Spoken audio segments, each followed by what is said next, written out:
First of all, let me thank Emeka for, as a matter of fact, TED Global for putting this conference together. And this conference is going to rank as the most important in the beginning of the 21st century. Think African governments will put together a conference like this? You think the AU will put together a conference like this? Even before they do that, they will ask for foreign aid. I will also like to pay homage and honor to the TED Fellows, June Arunga, James Shikwati, Andrew, and the other TED Fellows. I call them the Cheetah generation. The Cheetah generation is the new breed of Africans who brook no nonsense about corruption. They understand what accountability and democracy is. They're not going to wait for government to do things for them. That's the Cheetah generation. And Africa's salvation rests on the backs of these cheetahs. In contrast, of course, we have the Hippo generation. The Hippo generation are the ruling elites. They are stuck in their intellectual patch, complaining about colonialism and imperialism. They wouldn't move one foot. You ask them to reform the economies, they're not going to reform it because they benefit from the rotten status quo. Now, there are a lot of Africans who are very angry at the condition of Africa. Now, we're talking about a continent which is not poor. It is rich in mineral resources, natural mineral resources. But the mineral wealth of Africa is not being utilized to lift its people out of poverty. That's what makes a lot of Africans very angry. And in a way, Africa is more than a tragedy in more ways than one. There's another enduring tragedy, and that tragedy is there are so many people, so many governments, so many organizations who want to help the people in Africa they don't understand. Now, we're not saying don't help Africa. Helping Africa is noble. But helping Africa has been turned into a theater of the absurd. It's like the blind leading the clueless. There are certain things that we need to recognize. Africa's begging bowl leaks. Did you know that 40% of the wealth created in Africa is not invested here in Africa? It's taken out of Africa. That's what the World Bank says. Look at Africa's begging bowl. It leaks horribly. There are people who think that we should pour more money, more aid into this bowl which leaks. What are the leakages? Corruption alone costs Africa $148 billion a year. Yeah, put that aside.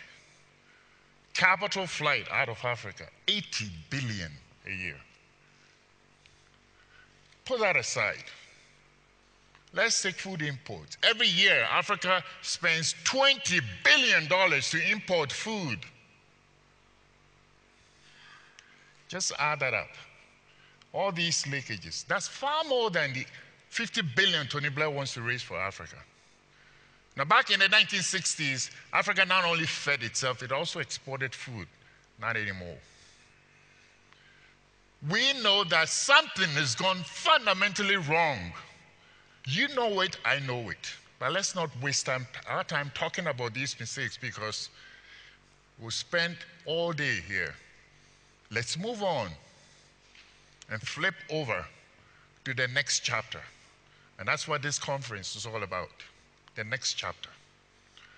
The next chapter begins with, first of all, asking ourselves this fundamental question: whom do we want to help in Africa? There's the people, and then there's the government or leaders. Now, the speaker before me, the previous speaker before me, Idris Mohammed,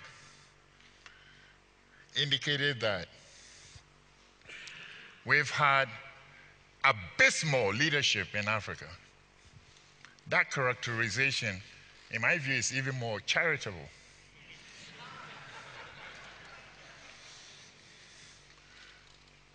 I belong to an internet discussion forum, an African internet discussion forum, and I asked them, I said, since 1960, we've had exactly 204 African heads of state since 1960. And I asked them to name me just 20 good leaders, just 20 good leaders. Maybe you may want to take this, leadership challenge, yourself. I asked them to name me just 20.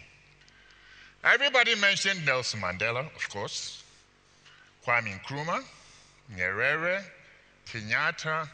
Somebody mentioned Idi Amin. I let that pass. Point is, they couldn't go beyond 15. Even if they had been able to name me 20, what does that tell you? 20 out of 204 means that the vast majority of the African leaders failed their people. And if you look at them, the slate of the post-colonial leaders, an assortment of military, fufu heads, Swiss bank socialists, crocodile liberators, vampire elites, quack revolutionaries. Now, this leadership is a far cry from the traditional leaders that Africans have known for centuries. The second false premise that we make when we're trying to help Africa is that sometimes we think that there is something called a government in Africa that cares about its people, serves the interests of the people, and represents the people. There is one particular quote. A Lesotho chief once says that here in Lesotho we got two problems: rats and the government. What you and I understand as a government doesn't exist in many African countries. In fact, what we call our governments are vampire states. Vampires is because they suck the economic vitality out of their people. Government is the problem in Africa. A vampire state is a government which has been hijacked by a phalanx of bandits and crooks who use the instruments of state power to enrich themselves, their cronies and tribesmen, and exclude everybody else. The richest people in Africa are heads of state and ministers. And quite often the chief bandit is the head of state himself. Where did they get their money? By creating wealth? No, by raking it off the backs of their suffering people.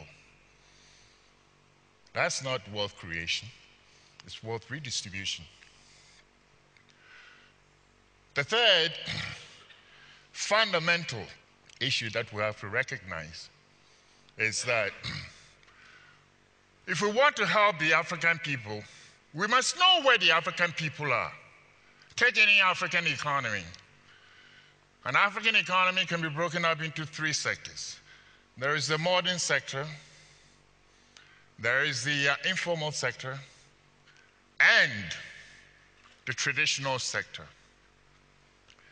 The modern sector is the abode of the elites, it's the seat of government. In many African countries, the modern sector is lost, it's dysfunctional. It is a meretricious fandango of imported systems which the elites themselves don't understand. That is the source of many of Africa's problems, where the struggles for political power emanate and then spill over onto the informal and the traditional sector, claiming innocent lives. Now, the modern sector, of course, is where a lot of the development aid and resources went into. More than 80% of Ivory Coast development went into the modern sector. The other sectors, the informal and the traditional sector, are where you find the majority of the African people, the real people in Africa. That's where you find them. Now, obviously, it makes common sense that if you want to help the people, you go where the people are. But that's not what we did. As a matter of fact, we neglected the informal and the traditional sectors. The traditional sector is where Africa produces its agriculture, which is one of the reasons why Africa can't feed itself. And that's why it must import food. All right. You cannot develop Africa by ignoring the informal and the traditional sectors. And you can't develop the informal and the traditional sectors without an operational understanding of how these two sectors work. These two sectors, let me describe to you, have their own indigenous institutions. First one is the political system. Traditionally, Africans hate governments. They hate tyranny. If you look into their traditional systems, Africans organize their states in two types. The first one belonged to those ethnic societies who believed that the state was necessarily tyrannous. So they didn't want to have anything to do with any centralized authority. These societies are the Igbo, the Somali, the Gikuyus, for example. They have no chiefs. The other ethnic groups, which did have chiefs, made sure that they surrounded the chiefs with councils upon councils upon councils to prevent them from abusing their power. In the Ashanti Kingdom, for example, the chief cannot make any decision without the concurrence of the Council of Elders. Without the council, the chief can't pass any law. And if the chief doesn't govern according to the will of the people, he will be removed. If not, the people will abandon the chief, go somewhere else and set up a new settlement. And even if you look in ancient African empires, they were all organized around one particular principle, the confederacy principle, which is characterized by a great deal of devolution of authority, decentralization of power. Now, this is what I have described to you. This is part of Africa's indigenous political heritage. Now, compare that to the modern systems, the ruling elites established on Africa. It's a total far cry. In the economic system, in traditional Africa, the means of production is privately owned. It's owned by extended families. You see, in the West, the basic economic and social unit is the individual. The American will say, I am because I am and I can damn well do anything I want anytime. The accent is on the I. In Africa, the Africans say, I am because we are. The we connotes community, the extended family system. The extended family system pulls its resources together. They own farms. They decide what to do, what to produce. They don't take any orders from their chiefs. They decide what to do. And when they produce their crops, they sell the surplus on marketplaces. When they make a profit, it is theirs to keep, not for the chief to sequester it from them. So in a nutshell, what we had in traditional Africa was a free market system. There were markets in Africa before the colonialists stepped foot on the continent. Timbuktu was one great big market town. Kando, Salaga, they were all there. Even if you go to West Africa, you notice that market activity in West Africa has always been dominated by women. So it's quite appropriate that this section is called a marketplace. The market is not alien to Africa. What Africans practiced was a different form of capitalism. But then, after independence, all of a sudden markets, capitalism became a Western institution. And the leader said, Africans were ready for socialism. Nonsense. And even then, what kind of socialism did they practice?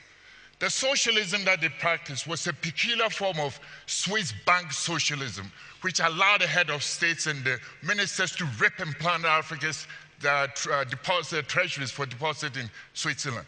That is not the kind of system Africans had known for centuries. What do we do now? Go back to Africa's indigenous institutions. And this is where we charge the Cheetahs to go into the informal sectors, the traditional sectors. That's where you find the African people. And I'd like to show you a quick little video about the informal sector, about the boat building that I myself trying to mobilize Africans in the diaspora to invest in. Could you please show that?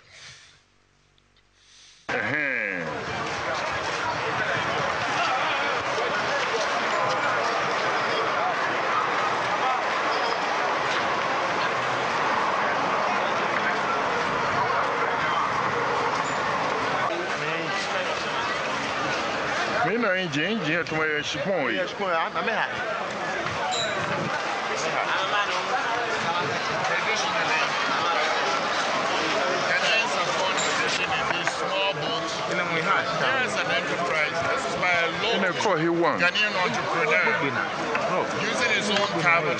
He's getting no assistance from the government, and he's building such a bigger boat. A bigger boat will mean more fish will be caught and landed. Means that you will be able to employ more Ghanaians. It also means that you will be able to generate wealth. And then it will have what economists call external effects on the local economy. All that you need to do, all that the elites need to do is to move this operation into something which is enclosed so that the operation can be made more efficient. Now, it is not just this informal sector. There is also traditional medicine. 80% of Africans still rely on traditional medicine. The modern health sector has totally collapsed. Now, this is an area, I mean, there is a trove of wealth in the traditional medicine area. This is where we need to mobilize Africans, in the diaspora especially, to invest in this. We also need to mobilize Africans in the diaspora, not only to go into the traditional sectors also, but to go into agriculture and also to instigate change from within. We were able to mobilize Ghanaians in the diaspora to instigate change in Ghana and bring about democracy in Ghana. And I know that with the Cheetahs, we can take Africa back one village at a time. Thank you very much.